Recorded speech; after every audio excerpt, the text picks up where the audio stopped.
जय हिंद एवरीवन। अगर आप अग्निवीर पेपर की तैयारी कर रहे हो तो आप लोग बहुत अच्छे जगह आ चुके हो, क्योंकि इस वीडियो में आप सभी को अच्छी तरह से अग्निवीर से जीके जीएस संबंधित कराऊंगा। 75 प्रश्न जीके, 75 प्रश्न जीएस लाया हूँ। आप लोगों को अच्छी तरह से तैयारी हो जाइए।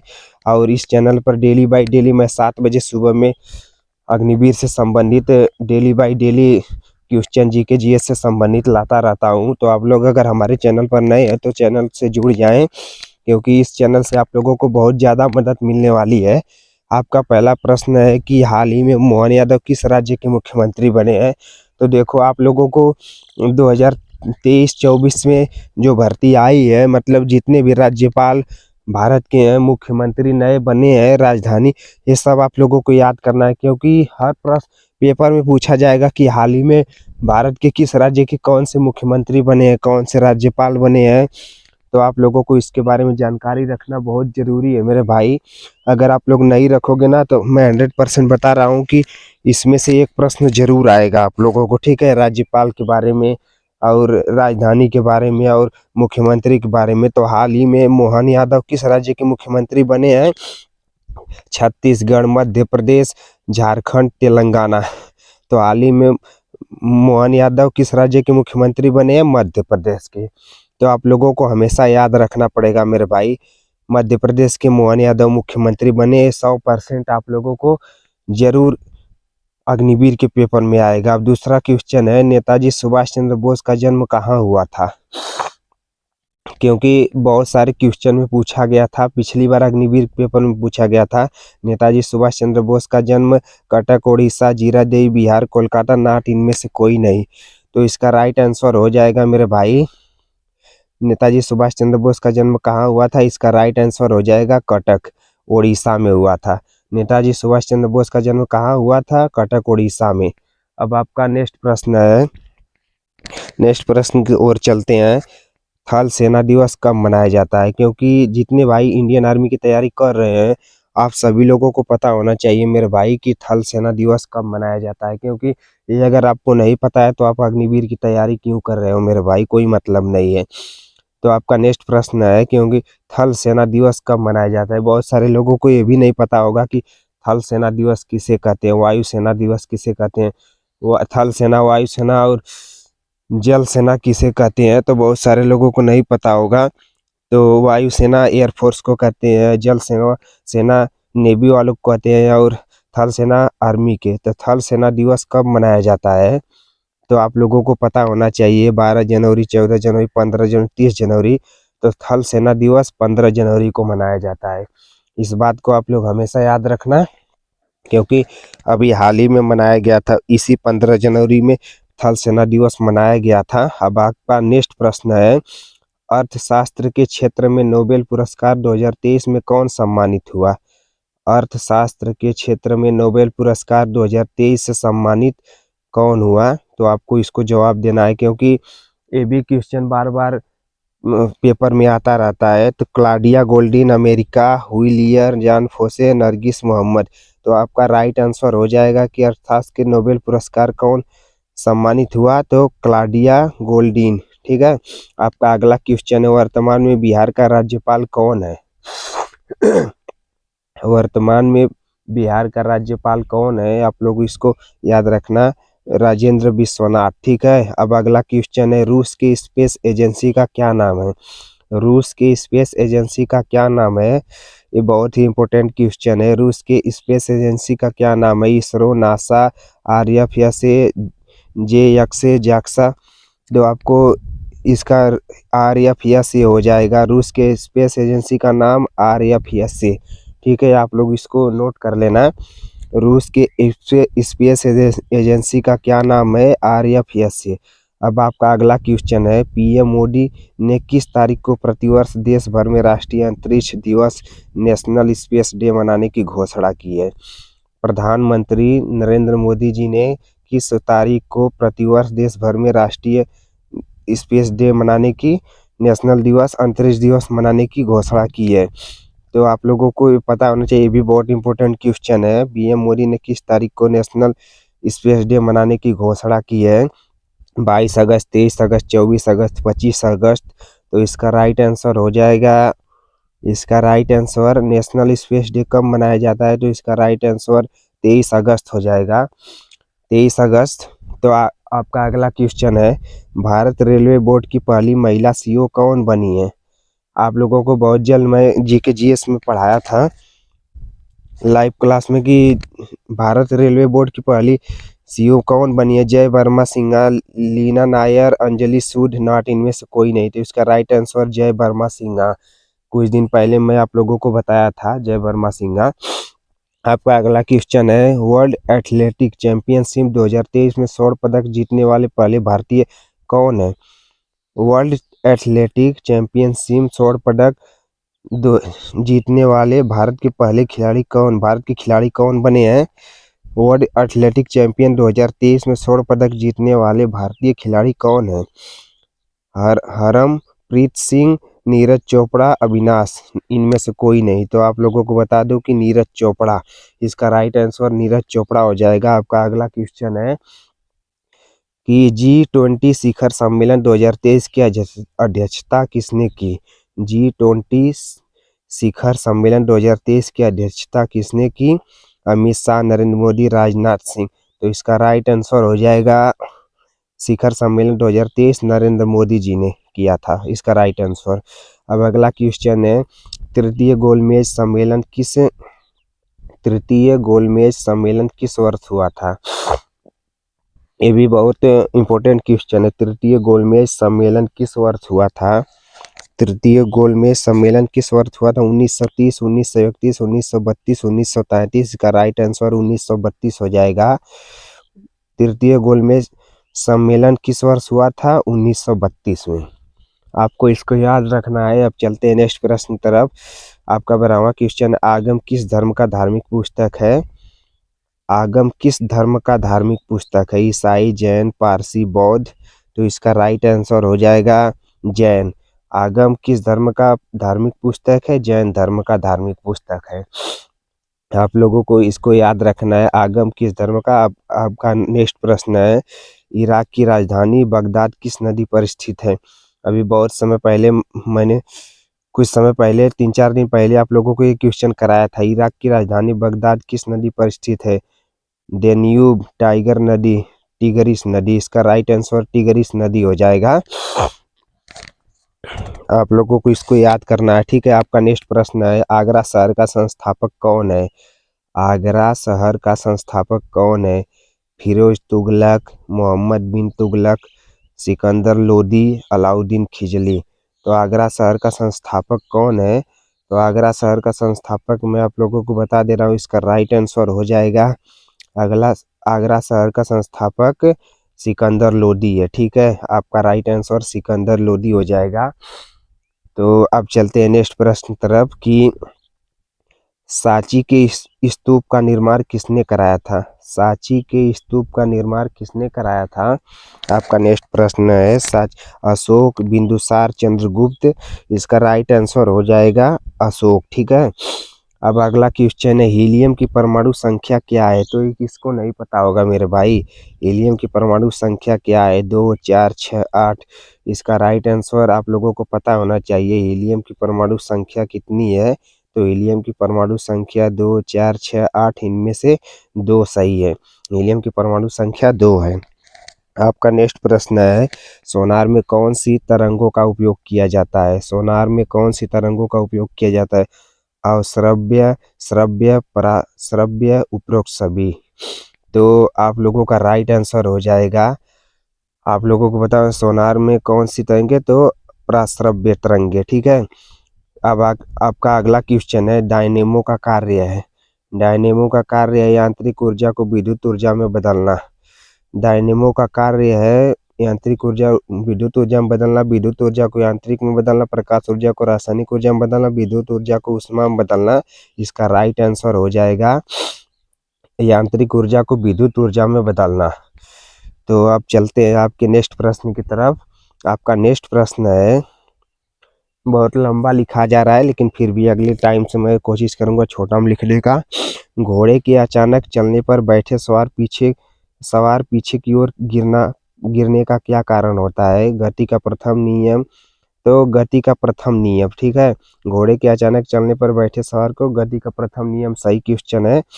इसका आंसर अगला क्वेश्चन है, पसलियों की हड्डियों की कुल संख्या कितनी होती है। तो पसलियों की हड्डियों की संख्या कुल कितनी होती है, पसलियों की, इसमें गलत हो गया है क्वेश्चन, इसमें रहना चाहिए हड्डियों की पसलियों की संख्या। तो आप लोग इसको नोट कर लीजिएगा, 12, 24, 28, 30 की हड्डियों की पसलियों की संख्या कितनी होती है। तो ऐसे तो 12 जोड़ी होती है, लेकिन 24 होती है, ठीक है। आपका अगला क्वेश्चन है, यकृत भोजन किस रूप में संचयन करता है, ग्लूकोज, एल्बुमिन, ग्लाइकोजन, एटीपी। तो आपका राइट आंसर हो जाएगा, यकृत भोजन को किस रूप में संचयन करता है, तो राइट आंसर ग्लाइकोजन हो जाएगा। इस बात को आप लोग याद रखना, नोट कर लेना, यकृत भोजन को किस रूप में संचयन करता है, ग्लाइकोजन, ग्लाइकोजन के रूप में यकृत करता है। आपका अगला क्वेश्चन है, स्टोमेटा कहाँ होता है, स्टोमेटा कहाँ होता है। बहुत सारे लोगों को इसके बारे में पता ही नहीं होगा, लेकिन जान ले, पत्ती की नीचे निकली तरफ और पत्ती की ऊपर तरफ और तना, इनमें से कोई नहीं। तो इसका राइट आंसर हो जाएगा, इसका राइट आंसर हो जाएगा पत्ती की निकली तरफ, ठीक है। अब इसका अगला क्वेश्चन है, निम्न में से कौन सी एक सादिश मात्रा है, निम्न में से कौन एक सादिश मात्रा है। तो गति, समय, दूरी, वेग, निम्न में से कौन एक सादिश मात्रा है, तो वेग, निम्न में से एक सादिश मात्रा है वेग, वेग एक सादिश मात्रा होता है, ठीक है। तो अब आपका अगला क्वेश्चन है, न्यूटन की गति का तीसरा नियम किस में प्रयोग होता है, न्यूटन की गति का तीसरा नियम किस में प्रयोग होता है। तो पहला आंसर क्वेश्चन है आप लोगों का, आंतरिक कंबस्टन इंजन, पतंगबाजी, तीरंदाजी एवं अंतरिक्ष यान, उपरोक्त सभी। इसका राइट आंसर तीरंदाजी एवं अंतरिक्ष यान हो जाएगा। आपका नेक्स्ट क्वेश्चन है, बिजली के बल्ब में भरा होता है, बिजली के बल्ब में क्या भरा होता है, आप लोग कमेंट करके बताइए कि बिजली के बल्ब में क्या भरा होता है, ऑक्सीजन, हाइड्रोजन, हवा, आर्गन। तो आप लोगों को बता दूं कि इसमें से आंसर बिजली के बल्ब में क्या भरा होता है, तो आपका राइट आंसर हो जाएगा आर्गन, आर्गन बिजली के बल्ब में भरा होता है। आपका नेक्स्ट प्रश्न है, तरल से ठोस में बदलना क्या कहलाता है, तरल से ठोस में बदलना क्या कहलाता है। तो तरल से ठोस में बदलना ऊर्ध्वपातन, क्वथनांक, हिमांक, वशिष्ठ ऊष्मा। इसका राइट आंसर हो जाएगा, इसका ऊर्ध्वपातन हो जाएगा, ठीक है। आप लोग इसको याद रखना, तरल से ठोस में बदलना ऊर्ध्वपातन कहलाता है। आपका राइट आंसर अगला क्वेश्चन है, तांबे का शत्रु तत्व है, तांबे का शत्रु तत्व है, बहुत ही important question, hydrogen, nitrogen, sulphur, phosphorus. इसका राइट आंसर हो जाएगा, इसका राइट आंसर हो जाएगा तांबे का सल्फर, ठीक है। तांबे का शत्रु तत्व कौन है, सल्फर है, क्योंकि सल्फर इसका शत्रु है, राइट आंसर। आपका अगला क्वेश्चन, निम्नलिखित में से कौन सी गैस नोबेल गैस के रूप में जानी जाती है, निम्नलिखित में से कौन सी गैस नोबेल गैस के रूप में जानी जाती है, हाइड्रोजन, ऑक्सीजन, हीलियम, कार्बन। तो आपका राइट आंसर इसमें से हो जाएगा, नोबेल पुरस्कार के रूप में जानी जाती है हीलियम। निम्नलिखित में से कौन सी गैस नोबेल पुरस्कार के रूप में जानी जाती है, हीलियम, हीलियम आपका राइट आंसर हो जाएगा। अब आपका अगला क्वेश्चन है, बल्ब का आविष्कार किसने किया था। तो ये तो भाई आप सभी को पता ही होना चाहिए बहुत, क्योंकि बल्ब सबके घरों में जलता है, बहुत कम ही लोग हैं जिनके घर में नहीं जलता है। बल्ब का आविष्कार किसने किया था, Edison, Hillary, William Harvey, Edward Jenner. तो एडिसन ने किया था, इनका पूरा नाम है थॉमस एडिसन आल्वा, इन्होंने बल्ब का आविष्कार किया था, ठीक है। तो आप लोगों को पता होना चाहिए, बहुत सारे लोग कक्षा 9 की किताब में पढ़े होंगे बल्ब का आविष्कार किसने किया था इंग्लिश की सब्जेक्ट में। तो बल्ब का आविष्कार एडिसन ने किया था, ठीक। आप लोग इस बात को याद रखना, नोट कर लेना मेरे भाई, क्योंकि आपको इसके बारे में पता होना चाहिए। बल्ब का आविष्कार एडिसन ने किया था, थॉमस एडिसन आल्वा। तो आप लोग जितने भी हमारे चैनल पर नए हैं भाई लोग, चैनल को सब्सक्राइब कर लें, ताकि 2 ही महीने का टाइम बचा है, अच्छे से अच्छे जीके का जीएस क्वेश्चन आप लोगों के लिए डेली मैं लाता रहूँगा, सुबह 7 बजे डेली मैं लाता रहूँगा, ठीक है। तो आप लोग मेरे चैनल को सब्सक्राइब कर लेना मेरे भाई, क्योंकि अब की बार हर हाल में आप लोगों को इंडियन आर्मी का पेपर निकालना है और फौजी बनना है, ठीक है। तो फौजी आप लोगों को बनना ही है मेरे भाई, क्योंकि ऐरा गैरा नहीं, सीधे कमांडो बनना है। तो भाई आप लोगों को पेपर पहले निकालना है, तभी उसके बाद आप लोगों को जाकर ग्राउंड में अपना जुनून दिखाना है, ठीक है। क्योंकि पहले तो हमारे टाइम में भाई, पहले ग्राउंड में जुनून दिखाना पड़ता था, रनिंग निकालना पड़ता था, तब पेपर होता था। लेकिन अब आपके समय में भाई रनिंग में भी फुल टाइम दिया जा रहा है 5:45, और पहले पेपर निकालना पड़ रहा है। चलो ठीक है, अगला क्वेश्चन है आप लोगों का, ओम का नियम क्या है। तो अगला क्वेश्चन है, ओम का नियम क्या है। इसका राइट आंसर हो जाएगा V बराबर IR। इसका राइट आंसर V बराबर IR, ठीक है। अगला क्वेश्चन है आप लोगों का कि छत्तीसगढ़ के नए मुख्यमंत्री का क्या नाम है। देखो मैंने कहा था ना कि हमेशा आप लोगों को मुख्यमंत्री के बारे में जानना होगा। B+ कुमार देव और विष्णुदेव राय, त्रिवेंद्र सिंह रावत, नीतीश कुमार, छत्तीसगढ़ के नए मुख्यमंत्री का क्या नाम है। तो इनमें से आपका राइट आंसर हो जाएगा मेरे भाई, छत्तीसगढ़ के नए मुख्यमंत्री का नाम क्या है। तो आप लोगों को मुख्यमंत्री और राज्यपाल के बारे में जाना, विष्णुदेव साय। छत्तीसगढ़ के नए मुख्यमंत्री का नाम विष्णुदेव साय है। आपका अगला क्वेश्चन है, उपराष्ट्रपति बनने के लिए न्यूनतम आयु कितनी होनी चाहिए। उपराष्ट्रपति बनने के लिए न्यूनतम आयु कितनी होनी चाहिए। 30 वर्ष, 25 वर्ष, 35 वर्ष, 21 वर्ष। तो ये बहुत ही इम्पोर्टेंट क्वेश्चन है, हमेशा GK GS में आता रहता है मेरे भाई। क्योंकि उपराष्ट्र बनने के लिए न्यूनतम आयु कितनी होनी चाहिए आप लोगों को, क्योंकि राष्ट्र तो 35 वर्ष होनी चाहिए आप लोगों की। उपराष्ट्रपति बनने के लिए आप लोगों की आयु 35 वर्ष होनी चाहिए। और आप लोगों को कमेंट में बताना है कि राष्ट्रपति बनने के लिए कितनी उम्र चाहिए और प्रधानमंत्री के लिए कितनी उम्र होती है। तो आप लोग कमेंट में ज़रूर बताना। तो इसका राइट आंसर 35 वर्ष हो जाएगा। उपराष्ट्रपति बनने के लिए इसकी न्यूनतम आयु कितनी होनी चाहिए, 25 वर्ष, ठीक है। तो आप लोगों को उपराष्ट्रपति बनने के लिए इसकी न्यूनतम आयु 35 वर्ष होना चाहिए, ठीक है, 25 वर्ष। तो आपका अगला क्वेश्चन है, तो आप बहुत क्वेश्चन में पूछ रहा है कि राष्ट्रपति बनने के लिए आपकी आयु कितनी होनी चाहिए, ग्राम प्रधान बनने के लिए कितनी आयु होनी चाहिए, और प्रधान मुख्यमंत्री बनने के लिए आपकी आयु कितनी होती है। तो सारे ऑप्शन आप लोगों को याद होना चाहिए। तो इसका राइट आंसर 35 वर्ष हो जाएगा, ठीक है। तो आप लोगों को इसके बारे में याद रखना चाहिए। GK GS बहुत ही इंपॉर्टेंट क्वेश्चन है। आप लोगों का अगला क्वेश्चन है, भारत के किस राज्य में पहली बार गैर कांग्रेसी सरकार बनी। भारत के किस राज्य में पहली बार गैर कांग्रेसी सरकार बनी। तो भारत के किस राज्य में पहली बार गैर कांग्रेसी सरकार बनी। मैं भाई इतना रिपीट कर दे रहा हूँ कि आप लोगों को एक ही झटके में सब कुछ याद हो जाएगा। आप लोगों को दोबारा इसे रिपीट करने की ज़रूरत नहीं है, ठीक है। सिक्किम, अरुणाचल प्रदेश, केरल, बिहार। तो भारत के किस राज्य में पहली बार गैर कांग्रेसी सरकार बनी, केरल में बनी। आप लोगों को इस बात को हमेशा याद रखना है। अब आपका अगला क्वेश्चन है, मुख्यमंत्री की नियुक्ति किसके द्वारा होती है। मुख्यमंत्री की नियुक्ति किसके द्वारा होती है, आप लोगों को याद होना चाहिए। राष्ट्रपति द्वारा, राज्यपाल द्वारा, प्रधानमंत्री द्वारा, नॉट इनमें से कोई नहीं। तो आप लोगों को मैं बता दूं कि इसका राइट आंसर हो जाएगा, मुख्यमंत्री की नियुक्ति किसके द्वारा की जाती है। तो इसका राइट आंसर हो जाएगा मेरे भाई, राज्यपाल द्वारा, ठीक है। मुख्यमंत्री की नियुक्ति किसके द्वारा की जाती है, राज्यपाल द्वारा। अब आपका अगला क्वेश्चन है, इसरो की स्थापना कब हुई थी। इसरो की स्थापना 15 अगस्त 1969, 1 जनवरी 1958, 1 अप्रैल 1935, 1 जुलाई 1955। तो आपका राइट आंसर हो जाएगा मेरे भाई, इसरो की स्थापना कब हुई थी। तो आपका राइट आंसर हो जाएगा, बहुत जगह पूछ देते हैं कि कब और कहाँ हुई थी। तो आप लोगों को दोनों को जवाब देना पड़ेगा मेरे भाई कि इसरो की स्थापना कब और कहाँ हुई थी।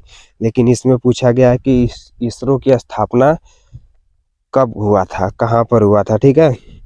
तो 15 अगस्त 1969 में इसरो की स्थापना 15 अगस्त 1978 में हुआ था। अब पूछ देगा ऐसे कि DRDO की स्थापना कहाँ हुई थी, कब हुई थी। तो आप लोगों को इसके बारे में भी पढ़ लेना है, क्योंकि ये भी बहुत इंपॉर्टेंट क्वेश्चन है, ठीक है।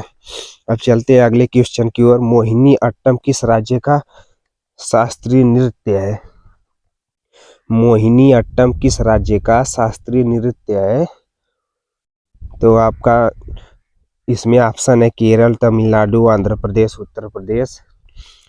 तो आप लोगों का सही आंसर हो जाएगा केरल। केरल, तमिलनाडु, आंध्र प्रदेश, उत्तर प्रदेश, आप लोगों का सही आंसर हो जाएगा केरल। आपका अगला क्वेश्चन है साइमन कमीशन भारत कब आया था? देखो बहुत सारे लोगों को ये पता होना चाहिए, बार बार एक क्वेश्चन में पूछता रहता है कि साइमन कमीशन भारत कब आए थे, 1942, 1932, 1930, 1928। तो इसका राइट आंसर हो जाएगा कि साइमन कमीशन भारत 1928 में आया था पहली बार। ठीक है, तो आपका नेक्स्ट प्रश्न है, नेक्स्ट प्रश्न की तरफ चलते हैं मेरे भाई, कि ऑपरेशन अमृत किस राज्य से शुरू किया गया है? ऑपरेशन अमृत किस राज्य में शुरू किया गया है? तो केरल, कर्नाटक, तमिलनाडु, झारखंड। तो इसका राइट आंसर हो जाएगा, इसका राइट आंसर हो जाएगा केरल। ऑपरेशन अमृत किस राज्य में शुरू किया गया है? तो केरल में किया गया है। ठीक है, ऑपरेशन अमृत किस राज्य में शुरू किया गया है? केरल में किया गया है। आप लोग इसको याद करना, फिर आप लोगों का राइट आंसर यही हो जाएगा। आपका नेक्स्ट क्वेश्चन है मेरे भाई कि जोरावर लाइट टैंक का विकास परीक्षण किसने शुरू किया था? जोरावर लाइट टैंक का विकास परीक्षण किसने शुरू किया? जोरावर लाइट टैंक का विकास परीक्षण किसने शुरू किया? तो इसरो, डीआरडीओ, नासा, जेएक्सए। तो ये बहुत इंपॉर्टेंट क्वेश्चन है, आप लोग इसको लिख लीजिएगा। जोरावर लाइट टैंक का विकास परीक्षण किसने शुरू किया था? ISRO, DRDO, NASA, JAXA. देखो डीआरडीओ इसका राइट आंसर हो जाएगा। इसरो जोरावर लाइट के टैंक की परीक्षण किसने किया था? तो डीआरडीओ हो जाएगा। ठीक है, डीआरडीओ इसका राइट आंसर हो जाएगा। अब आपका अगला नेक्स्ट क्वेश्चन है एशिया महाद्वीप का सर्वोच्च पर्वत शिखर। आपका अगला क्वेश्चन है कि एशिया महाद्वीप का सर्वोच्च पर्वत शिखर कौन है? इनमें से Mount Everest, Mount Elbrus, Mount Kilimanjaro और नॉट, इनमें से कोई नहीं। तो आपका राइट आंसर हो जाएगा माउंट एवरेस्ट। आपका नेक्स्ट क्वेश्चन है गांधी जी दक्षिण अफ्रीका कब गए? आपका नेक्स्ट क्वेश्चन है मेरे भाई कि गांधी जी दक्षिण अफ्रीका कब गए? 1915, 1993 और 1906, 1913। तो आप लोगों को मैं बता दूं कि गांधी जी दक्षिण अफ्रीका कब गए। तो इसका राइट आंसर हो जाएगा मेरे भाई 1915, 1993, 1906, 1913। तो ये पहले व्यक्ति थे जो अपने दम पर दूसरे देश में जाकर पढ़ाई की थी। 1893 में गांधी जी दक्षिण अफ्रीका पहली बार गए थे। ठीक है, आपको हमेशा याद रखना है। आपका अगला क्वेश्चन है, आपका अगला क्वेश्चन है कि आइस हॉकी में प्रत्येक पक्ष में कितने खिलाड़ी होते हैं? आइस हॉकी के प्रत्येक पक्ष में कितने खिलाड़ी होते हैं? 4, 7, 6। तो 6 खिलाड़ी होते हैं। इसका राइट आंसर हो जाएगा। आइस हॉकी में प्रत्येक पक्ष में कितने खिलाड़ी होते हैं? तो 6 होते हैं। ठीक है, आप लोग इस क्वेश्चन को लिख लेना, बहुत इंपॉर्टेंट क्वेश्चन है मेरे भाई। अगला क्वेश्चन है आपका सार्क की स्थापना कहाँ हुई थी? सार्क की स्थापना मेरे भाई कहाँ हुई थी? काठमांडू, ढाका, काबुल, चीन। भाई बहुत तेज ठंडी लग रही है हमारे इधर, तो आपके यहाँ कैसी लग रही है? तो सार्क की स्थापना कहाँ और कब हुई थी? तो चीन में हुई थी। आपका अगला क्वेश्चन कौन सा है? वायुसेना दिवस कब मनाया जाता है? देखो इससे पहले थल सेना दिवस के बारे में पूछा गया था। अब वायुसेना दिवस 5 अक्टूबर, 8 अक्टूबर, 7 अक्टूबर, 9 अक्टूबर। तो इसका राइट आंसर आप लोगों को पता होना चाहिए, जितने भी लोग एयरफोर्स की तैयारी कर रहे हैं। वायुसेना दिवस 8 अक्टूबर को मनाया जाता है। ठीक है, 15 अक्टूबर को, तो 8 अक्टूबर को मनाया जाता है। तो आपका अगला क्वेश्चन है रॉबर्ट्स कप का संबंध किस खेल से है? तो आपका अगला क्वेश्चन है कि रॉबर्ट्स कप का संबंध किस खेल से है? तो फुटबॉल से है। ठीक है, आपका अगला क्वेश्चन है कौन सी ग्रंथि कैल्शियम और फास्फोरस की मात्रा नियंत्रित करती है? कौन सी ग्रंथि कैल्शियम और फास्फोरस की मात्रा नियंत्रित करती है? तो आपका राइट आंसर हो जाएगा इसमें एड्रिनल थाइमस पर आउटू, तो राइट आंसर परा आउटू हो जाएगा। ठीक है, आपका अगला क्वेश्चन है, त्वचा का रंग किससे बना होता है? त्वचा का रंग किससे बना होता है? हीमोग्लोबिन, मायोग्लोबिन, मेलानिन, कार्टिसाल, तो मेलानिन से। इसका राइट आंसर मेलानिन हो जाएगा। त्वचा का रंग किससे बना होता है? मेलानिन से। ठीक है, अब बहुत ही अगला क्वेश्चन है आप लोगों का कि मेढक में गुणसूत्र की संख्या होती है। ये भी बहुत इंपॉर्टेंट क्वेश्चन है मेरे भाई, कई बार पूछा जा चुका है। तो इसका राइट आंसर हो जाएगा 47, 26, 25। तो इसका राइट आंसर हो जाएगा 26। ठीक है, तो अगला क्वेश्चन आप लोगों का है, खसरे से टीका का आविष्कारक है। 49वां क्वेश्चन है, खसरे से टीका का आविष्कारक है Max Theiler, Maurice Hilleman, Edward Jenner, Louis Pasteur. तो आपका राइट आंसर इसमें से हो जाएगा, खसरे की टीका का आविष्कारक है तो मेरिस हेलमैन। खसरे का टीका का आविष्कारक कौन है? मेरिस हेलमैन। ठीक है, आपका अगला क्वेश्चन है, नाड़ी दर का पता किस धमनी से चलता है? आपका अगला क्वेश्चन है, नाड़ी दर का पता किस धमनी से चलता है? तो नाड़ी दर का पता किस धमनी से चलता है? कोरोनरी, रेडियल, पल्मोटरी, ब्रेकलिनर, तो नियर, तो रेडियल। नाड़ी दर का पता किस धमनी से चलता है? रेडियल से। ठीक है, आपका राइट आंसर रेडियल हो जाएगा। नाड़ी दर का पता किस धमनी से चलता है? रेडियल से चलता है। आपका अगला क्वेश्चन है, आपका अगला क्वेश्चन है कि हाइड्रा में जनन की कौन सी विधि है? हाइड्रा में जनन की कौन सी विधि है? आपका अगला क्वेश्चन है कि हाइड्रा में हाइड्रा में जनन की कौन सी विधि है? तो आपका अगला क्वेश्चन है, हाइड्रा में जनन की कौन सी विधि है? द्विविखंडन, बहुविखंडन, मुकुलन, संयुगन। तो आपका बहुत ही इंपॉर्टेंट ये भी क्वेश्चन है, तो आपका राइट आंसर हो जाएगा द्विविखंडन, बहुविखंडन, मुकुलन, संयुगन। तो इसका राइट आंसर हो जाएगा मेरे भाई मुकुलन। हाइड्रा में जनन की कौन सी विधि है? मुकुलन विधि होती है। ठीक है, तो अब नेक्स्ट प्रश्न की तरफ चलते हैं, कोशिका का ट्रैफिक पुलिस किसे कहा जाता है? कोशिका का ट्रैफिक पुलिस किसे कहा जाता है? आप लोग क्वेश्चन पर ध्यान दीजिए कि कोशिका का ट्रैफिक पुलिस किसे कहा जाता है। तो गाल्जिकाय, लाइसोसोम, राइबोसोम, नाट इनमें से कोई नहीं। तो इसका राइट आंसर गाल्जिकाय हो जाएगा। तो अगला क्वेश्चन आप लोगों का है, पादपों में सबसे बड़ा कोशिकांग है।